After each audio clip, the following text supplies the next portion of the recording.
Good morning students, class 5th।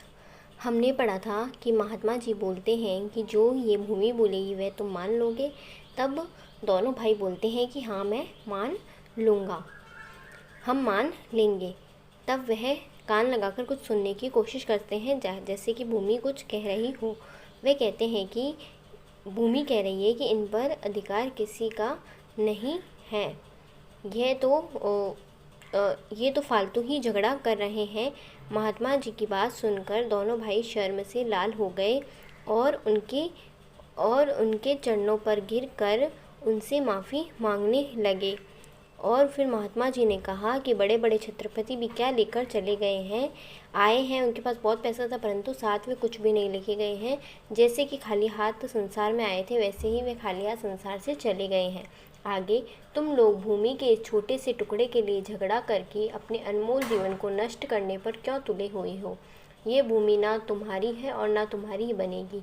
भूमि ही क्या, संसार के जितने भी पदार्थ है, धन संपत्ति, मकान आदि, इनमें से कुछ भी तुम्हारा नहीं है। तुम्हारी अपनी वस्तु तो केवल भजन भक्ति और तुम्हारे अच्छे कर्म हैं, जो लोक परलोक के संगी साथी है। शेष सब कुछ तो यही रह जाता है।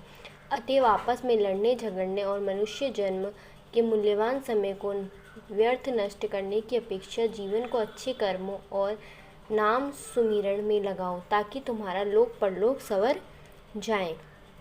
दोनों ने महात्मा के चरणों में गिरकर अपनी भूल के लिए क्षमा मांगी। उस दिन से सबके साथ प्रेम का व्यवहार करते हुए, अपने समय को भजन भक्ति में लगाते हुए अपना जन्म सफल करने लगे। तब महात्मा जी ने कहा कि तुम इस छोटी सी भूमि के लिए झगड़ रहे हो। तुम्हारा जो जीवन है, जो अनमोल जीवन है, उसे ही तुम नष्ट करने पर तुले हुए हो।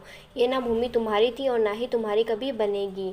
भूमि ही क्या, संसार का कोई भी पदार्थ हो, जैसे धन संपत्ति हो, मकान हो या आदि और भी कोई भी वस्तु हो, वह तुम्हारी कभी नहीं बनेगी। तुम्हारी अपनी वस्तु तो केवल भजन है और तुम्हारे कर्म है कि तुम अच्छे कर्म कर रहे हो या बुरे, जो लोक परलोक के संगी साथी है। शेष सब कुछ तो यही रह जाता है। लड़ने झगड़ने से सिर्फ मनुष्य जीवन का समय नष्ट होता है और कुछ नहीं होता है। तुम अच्छे कर्म करो ताकि तुम्हारा लोक परलोक भी संवर जाए। दोनों ने महात्मा जी के चरणों में गिरकर अपनी गलती की माफ़ी मांगी और उस दिन से दोनों भाई प्रेम से अच्छे से रहने लगे, भजन भक्ति में रहने लगे और अपना जीवन सफल करने लगे। Thank you.